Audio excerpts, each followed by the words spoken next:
This is Richter Belmont. This is the box art of his game. Notice any similarities? This video is part 3 of me trying to piece together what inspired the poses depicted in the renders of fighters in Super Smash Bros. Ultimate. Stay tuned. Starting with Inkling, you'll immediately notice that their ultimate renders are pretty much just their idle and walking poses altered to look a little cooler. They also bear a striking resemblance to these renders from Splatoon 1, which makes a lot of sense. If it ain't broke, right? Notice the suspiciously absent headwear. I assume they were just removed for visual clarity in Smash. Ridley doesn't have a ton of artworks to go off, but his render seems to be somewhere between his spinning side taunt pose and Bowser's render from Smash 4, possibly a callback to how he kills Mario in his trailer. Or the other way around, I suppose. Either way, this one's probably just a cool new pose.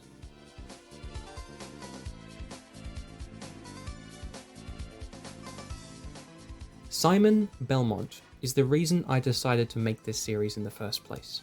I deeply love Castlevania, and when I noticed this render origin, it felt like one of those stupid truth nuke gifs. This is the box art for the first Castlevania. Note the similar clothing. This is relevant because Simon changes his look a lot. Now, if you can imagine this pose of Simon's with the camera from Dracula's perspective, oh my god, yeah. The whip was moved to look cooler and fit on screen, but the idea is very clearly that it is just this artwork flipped around to make his Smash Bros. Render. 10 out of 10 Shiggy, no notes, absolute Cinemario. In a very similar vein, Richter is blatantly copying the pose of his on the box art of Rondo of Blood, which is nice and simple. He also does this pose in his up taunt. Neat. King K. Rool's weird shopping at the supermarket pose seems to be new for Smash Ultimate, however. I looked through all sorts of animations and renders of his, even old cereal ads and toys for the cursed 3D show, but I'm fairly confident to call this one new. He does strike the pose in the win animation if that's worth much to you.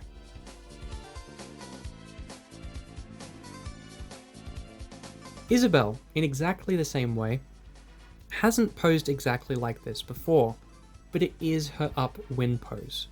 If you squint really hard, you could kind of see that she's doing something similar in her reveal trailer, but she's just walking, man. Incineroar is the last of the standing there with one arm out itis gang. It's somewhat reminiscent of how he poses in-game in the Pokemon games, but it's not referencing any one thing in specific. I guess this one's just meant to look intimidating.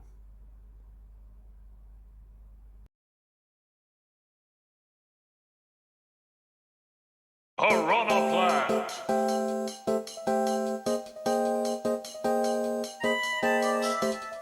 Joker. I'm 95% sure they just decided on so that they could make his amiibo look sick. It could just be how he looks after air dodging, but from this point onwards I feel like they greatly prioritized looking cool over a particular move reference. Arsene in the render is similar to how he looks in-game at least. The student Joker, Ren Amamiya, might be taking notes from the student Joker render from Persona 5 Base, the one that I have two of the same figure of incidentally, but more than likely they just made it boring to contrast with the cool anime thief look. Hero, as a player character, is generic for good reason. The Luminaries render is simply him just standing there. Not very menacingly, actually. The Erdrick doesn't strike this exact pose in Smash, but it's a very generic fantasy RPG hero pose, and he is the grandfather of pretty much all of those, so. Solo could be doing a dash attack, but nothing works perfectly in his moveset, and 8 is just meant to look cheerful to set him apart, I think. Very similar to how this artwork shows him looking not too serious, and they both have Munchie out as well. Banjo and Kazooie look like they're joyously arriving somewhere, which is very true if you've been following their Rareware jail these last few decades, but the exact pose isn't a particular move or artwork. They aren't usually both on show like this in Smash, unless there's a particular Kazooie action being performed, like a special move, or running, or double jumping, and that doesn't make for a great render. So I forgive them for a more unique one.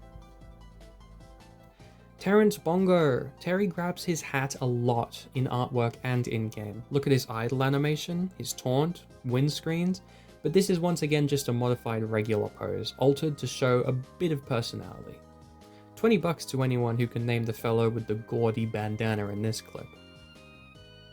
Byleth has very boring source material in terms of artwork, so even their signature over-the-shoulder sword pose seems to be made up for Smash. Weirdly, the female one will hit her render pose in an idle animation, but I couldn't find anything for the male. Really fun character to play, but a few years on and I still think the Monster Hunter people might have had a point about the whole scrapped character theory.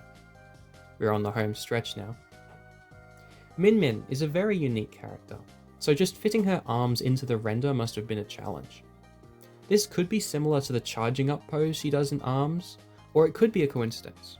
To make up for this, I'll tell you her taunt is the ARMS render pose, and also her character select screen pose, and this other taunt is her ARMS win pose. Nice. Steve!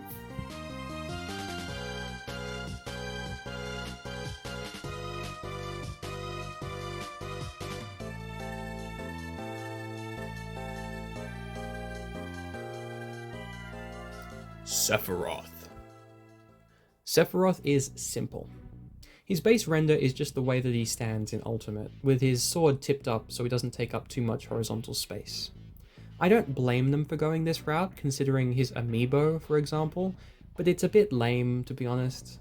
Smashwiki suggests that it's calling back to his Dissidia artwork, but I feel like that's a bit of a stretch. Shirtless Sephiroth is using the sword show-off taunt maybe, but it's probably closer to just an original sword fighter pose. Pyra and Mithra are posed like this just to look cool next to each other. Burden of proof? What's that? For real though, this is an original pose for them, but they slightly look like this when they swap to each other, for what that's worth.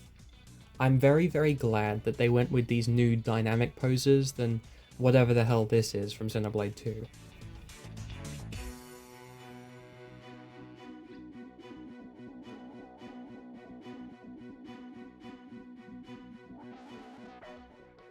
Kazuya Mishima loses, actually, he doesn't win. With the ridiculous moveset that he shows off in Smash, and especially in the Tekken series, you'd think they'd go with something concrete, but these both appear to be unique poses. The best I could find was spinning demon to left hook resembling his first render. I even asked a Tekken expert and he couldn't find anything. Do better, Mr. Mishima. Shame on you. And Sora brings us home. Uniquely, Sora has 4, technically 5 renders that are all one-to-one with his home game renders, making my job trivial. As one would expect, his Kingdom Hearts 1 appearance matches the Kingdom Hearts 1 art, 2 for 2, 3 for 3, and Dream Drop Distance. It's called that because it's DDD. 3 Ds. Get it? Because it's on the 3DS, it's 3 Ds. For Dream Drop Distance. And Timeless River is 1's appearance again, just because Timeless River Sora in Kingdom Hearts 2 makes him look like his Kingdom Hearts 1 appearance. I also found that his Kingdom Hearts 2 render pose is showed off in his double jump animation, but unfortunately the air fryer face from his 3 render is nowhere to be seen. With that said, thank you all so much for watching. This mini-series was my first proper foray into the world of YouTube, and it's been really fun. I hope to continue making videos, high effort and low, and I hope you'll stick around with me. If you'd like to, please hit subscribe to help me grow. See ya!